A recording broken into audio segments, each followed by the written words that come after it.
সমস্যাকে কখনো সমস্যা মনে করা যাবে না, তার কারণ সমস্যা কোনো সমস্যাই নয়। আর যদি সমস্যা না থাকে তাহলে সেটাই সবচেয়ে বড় সমস্যা। কিন্তু এখন সমস্যা আছে, অতএব কোনো সমস্যা নেই। তার কারণ হলো সমস্যার মাধ্যমেই সমস্যাকে সমস্যার মধ্যে ফেলে দিতে হবে। অনেক সমস্যার ভিড়ে একটি সমস্যা হলো নানামুখী সমস্যা। কিন্তু কোন রকম সমস্যায় যদি সমস্যা করতে না পারে তাহলে তো কোনো সমস্যাই নেই। আবার যদি সমস্যা এসে সমস্যাকে আবার সমস্যা করে দেয় তাহলে এটা আরও একটি সমস্যা। সমস্যা নিয়ে কোনো রকম কোনো সমস্যা মনে করবেন না।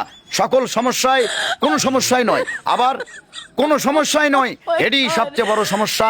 সব কিছুর মূলে সমস্যা থেকেই সমস্যা, সমস্যার ভিড়েই সমস্যা।